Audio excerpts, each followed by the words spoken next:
up the hill in the wet. Just about. I jumped in, the guys from the team were like, you're the first person to drive this in the wet. We've done no testing, which normally wouldn't be too much of an issue. But I think it's got just shy of 1,000 Newton meters of torque and no traction control. And what, 900 horsepower, is it? So yeah, real casually played this one down. And then as soon as I got in and put my helmet on, they were like, we've never driven this in the wet. Yeah, and it's mad, and it doesn't feel too happy unless it's really on it. So off the line, you want it like 4,500 RPM, and then the whole thing just comes alive and lets loose. It was nuts. This is a cool car, isn't it? I mean, you can see the air inlet trumpets under the clear canopy. It makes a cool noise. It is cool. Yes, it's nuts. I mean, what's great about it is it's hard in this paddock of incredible cars to stand out, and yeah, these guys have made something that looks truly unique and drives like an absolute animal. So it's been cool. It's been good. Good for your education then. Yeah, very much so. This year your education has taken you on a few adventures. I mean, a lot of people say you have the coolest job in the world. Being an influencer on social media, you're a Michelin brand ambassador, you've been driving all kinds of supercars. Tell us a little bit about this year. Been on some halfway through the year. I've done my 40th flight this year for various car launches and things, but I think the most recent highlight was taking a road legal Vulcan on the Gumball Rally. Wow. So they made 25 Vulcans, and a friend of mine was crazy enough to go, shall we put some number plates on this thing? So I said, yeah, alright, cool. And it was, even though we managed to make it road legal, this thing shouldn't have been on the road. I mean, it was designed for, like 30-minute stints on perfectly smooth tarmac. And on one day I did a drive from Montenegro to Venice through 5 different countries. One of them being Bosnia, one of them being Albania. And picture this, basically a Le Mans car on an agricultural Albanian road, right? And every other car is a donkey out there, which is true. And so this car is almost as loud as that car. It has massive side exhaust here from a naturally aspirated V12. And I'm not exaggerating when I say there's as many donkeys on the road as there are cars. So every now and again you would drive through this town and the place would just turn into chaos because all these animals were getting scared and God knows what, but phenomenal experience, absolutely incredible. But I mean, the Vulcan is designed to be a track car. It's not got all the cooling fans or anything else. It's got a turning circle of a bus. Yeah. How did that go? You must have had a support group to help you. We did. We had a full-on factory team following us around. I mean, it's designed to operate at a very high speed. So when we were driving through Albania, for example, it was 41 degrees. And it's designed to swallow air at an average of like 125 miles an hour. And so you get to this town and all of a sudden it starts to overheat. So Aston had sort of programmed this new mapping mode where every time we came to a traffic light or slower traffic, we'd have to turn off the engine, all of these fans would start off and go like 10 tenths, and then the start up particularly.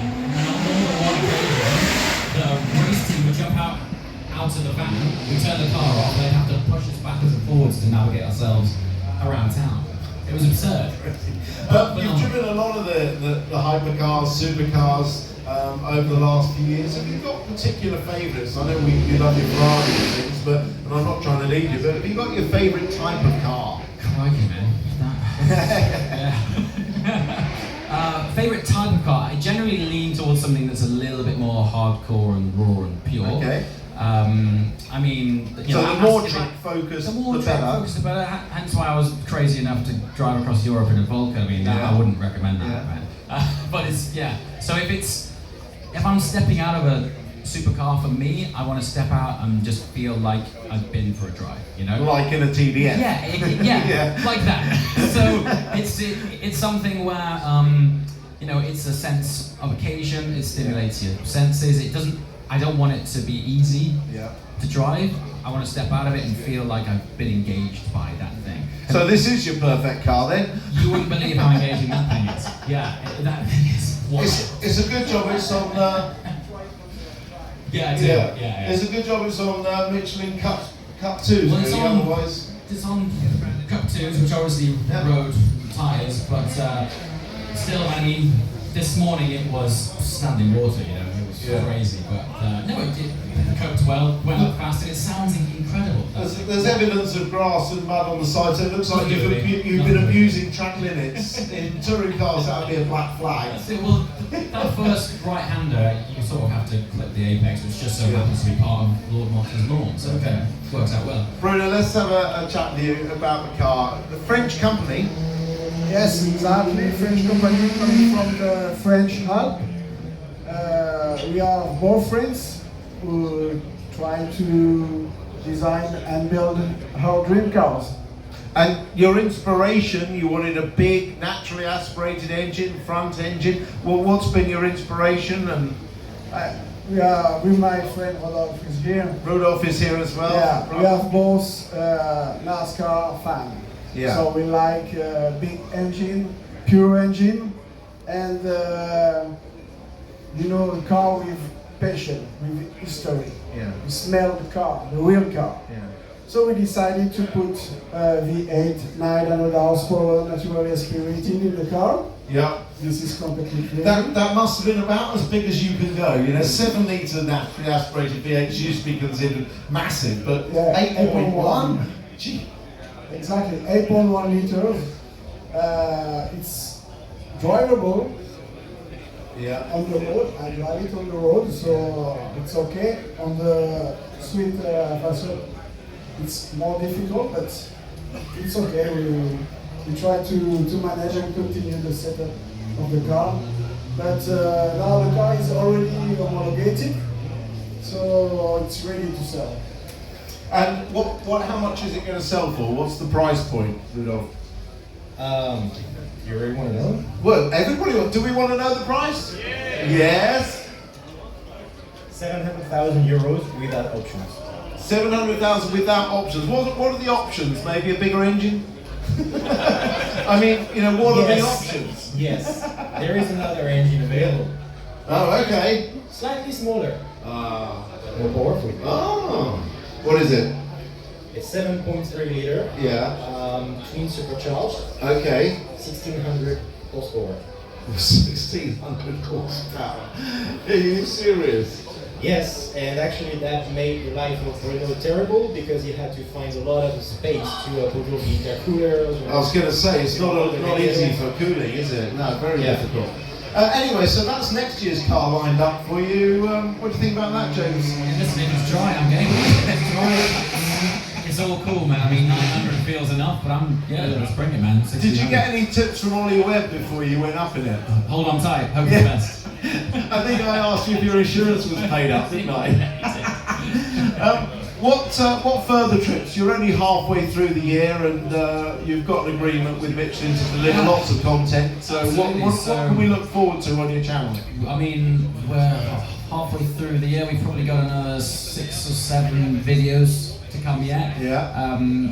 I've started this series on my channel, which is focusing on more modern classic cars, and there's some phenomenal stories of tyre development from Michelin and the cars gone by, particularly the Bugatti Veyron. Turns out when you need to change a set of tyres on a Veyron, you have to send the wheels and tyres off to Bugatti, and they have to glue them to the wheels, and they've done all sorts of incredible.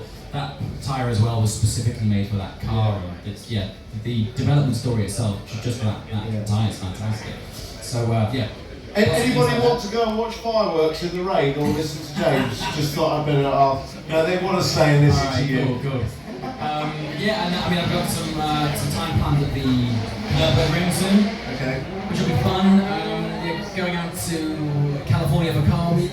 Spending some time out there, and then between now and then, I think there's like another 10 or 12 new car launches, which will add to another, 20 or so flights. So Now, look, I'm sure your fans may have some questions, guys. Stick your hand up. We've got some chance to ask James a question now.